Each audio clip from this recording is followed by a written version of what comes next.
पहला अध्याय। धृतराष्ट्र बोला, हे संजय, धर्म भूमि कुरुक्षेत्र में इकट्ठे हुए युद्ध की इच्छा वाले मेरे और पांडु के पुत्रों ने क्या किया। इस पर संजय बोला, उस समय राजा दुर्योधन ने व्यूह रचना युक्त पांडवों की सेना को देखकर और द्रोणाचार्य के पास जाकर यह वचन कहा, हे आचार्य, आपके बुद्धिमान शिष्य द्रुपद पुत्र धृष्टद्युम्न द्वारा व्यूहाकार खड़ी हुई पांडुपुत्रों की इस बड़ी भारी सेना को देखिए। इस सेना में बड़े बड़े धनुषों वाले, युद्ध में भीम और अर्जुन के समान बहुत से शूरवीर हैं, जैसे सात्यकी और विराट तथा महारथी राजा द्रुपद, और धृष्टकेतु, चेकितान तथा बलवान काशीराज, पुरीजत, कुंतीभोज और मनुष्यों में श्रेष्ठ शैब्य, और पराक्रमी युद्धमन्यु तथा बलवान उत्तम मौजा, सुभद्रा पुत्र अभिमन्यु और द्रौपदी के पांचों पुत्र, ये सब ही बड़े महारथी हैं। हे ब्राह्मण श्रेष्ठ, हमारे पक्ष में भी जो जो प्रधान हैं उनको भी आप समझ लीजिए। आपके जानने के लिए मेरी सेना में जो जो सेनापति हैं उनको कहता हूँ।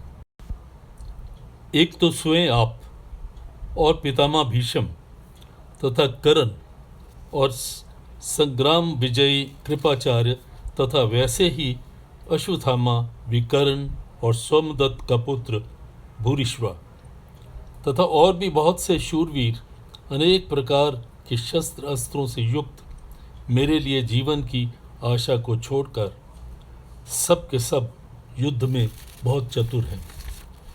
और भीष्म पितामह द्वारा रक्षित हमारी यह सेना सब प्रकार से अजय है, और भीम द्वारा रक्षित इन लोगों की यह सेना जीतने में सुगम है। इसलिए सब मोर्चों पर अपनी अपनी जगह स्थित रहते हुए आप लोग सब के सब निसंदेह भीष्म पितामह की ही सब ओर से रक्षा करें। इस प्रकार द्रोणाचार्य से कहते हुए दुर्योधन के वचनों को सुनकर कौरवों में वृद्ध बड़े प्रतापी पितामह भीष्म ने उस दुर्योधन के हृदय में हर्ष उत्पन्न करते हुए उच्च स्वर में सिंह की नाद के समान गर्ज कर शंख बजाया। उसके उपरांत शंख और नगारे तथा ढोल, मृदंग और नरसिंगे सब बाजे एक साथ ही बजे। उनका वह शब्द बड़ा भयंकर हुआ। इसके अनंतर सफेद घोड़ों से युक्त उत्तम रथ में बैठे हुए श्री कृष्ण महाराज और अर्जुन ने भी अलौकिक शंख बजाए। उनमें श्री कृष्ण महाराज ने पांचजन्य नामक शंख और अर्जुन ने देवदत्त नामक शंख बजाया। भयानक कर्म वाले भीमसेन ने पौंडर नामक महाशंख बजाया। कुंतीपुत्र राजा युधिष्ठिर ने अनंत विजय नामक शंख और नकुल तथा सहदेव ने सुघोष और मणिपुष्पक नामक शंख बजाए।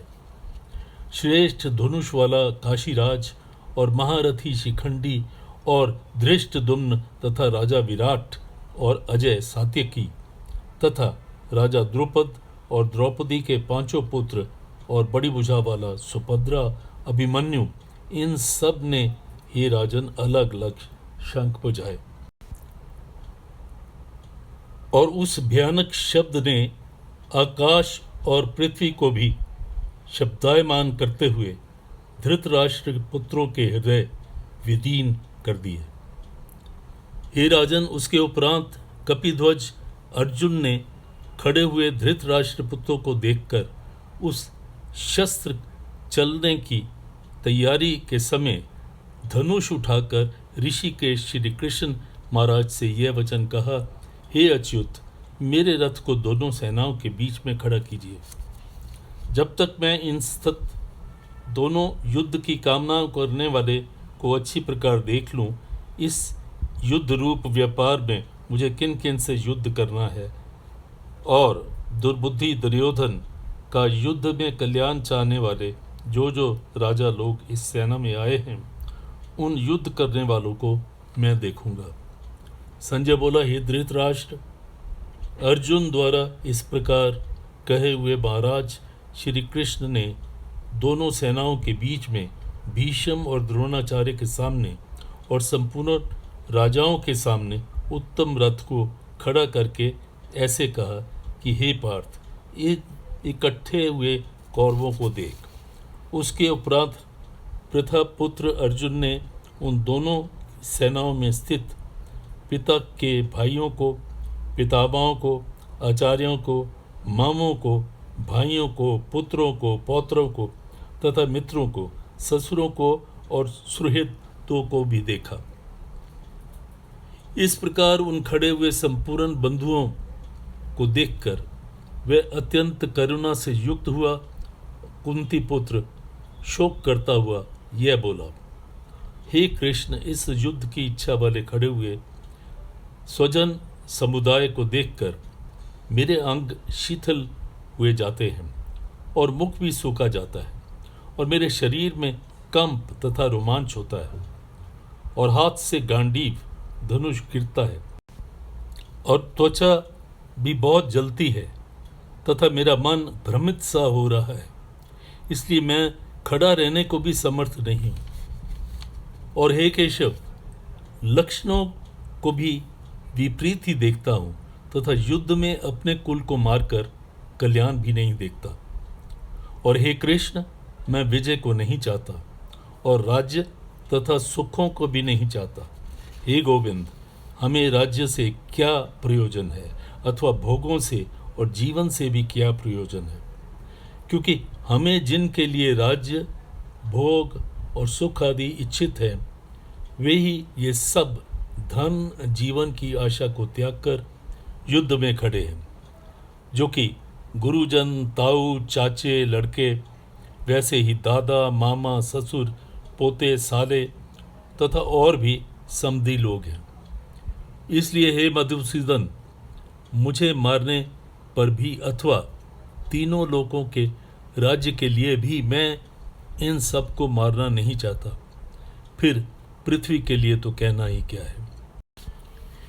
हे राजन, धृतराष्ट्र के पुत्रों को मारकर भी हमें क्या प्रसन्नता होगी।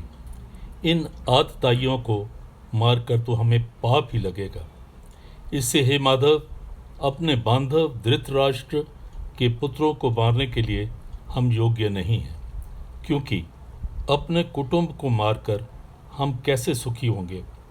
यद्यपि लोभ से भ्रष्टचित्त हुए यह लोग कुल के नाशकृत दोष को और मित्रों के साथ विरोध करने को पाप नहीं देखते, परंतु हे जनार्दन, कुल के नाश करने में होते हुए दोष को जानने वाले हम लोगों को इस पाप से हटने के लिए क्यों नहीं विचार करना चाहिए। क्योंकि कुल के नाश होने से सनातन कुल धर्म नष्ट हो जाता है। धर्म के नाश होने से संपूर्ण कुल का पाप होता है, बहुत बढ़ जाता है। तथा हे कृष्ण, पाप के अधिक बढ़ जाने से कुल की स्त्रियां दूषित हो जाती हैं, और हे वार्ष्णेय, स्त्रियों के दूषित होने पर वर्ण संकर उत्पन्न होता है, और वह वर्ण संकर कुल घातियों और कुल को नरक में ले जाने के लिए ही होता है। लोप हुई पिंड तथा जल की क्रिया वाले इन पितरलोक भी गिर जाते हैं, और इन वर्ण संकर कारक दोष से कुल घातियों के सनातन कुल धर्म तथा जाति धर्म नष्ट हो जाते हैं। तथा हे जनार्दन, नष्ट हुए कुल धर्म वाले मनुष्यों का अनंत काल तक नरक में वास होता है, ऐसा हमने सुना है। अहो, शोक है कि हम लोग बुद्धिमान होकर भी महान पाप करने के लिए तैयार हुए हैं, जो कि राज्य और सुख के लोभ से हम अपने ही कुल को मारने के लिए उद्यत हुए। यदि मुझ शस्त्र रहित ना सामना करने वाले शस्त्रधारी धृतराष्ट्र के पुत्र रण में मारे तो वह मरना भी मेरे लिए अति कल्याणकारक होगा। संजय बोला कि रणभूमि में शोक से उद्विग्न मन वाला अर्जुन इस प्रकार कहकर पाद सहित धनुष को त्याग कर रथ के पिछले भाग में जाकर बैठ गया।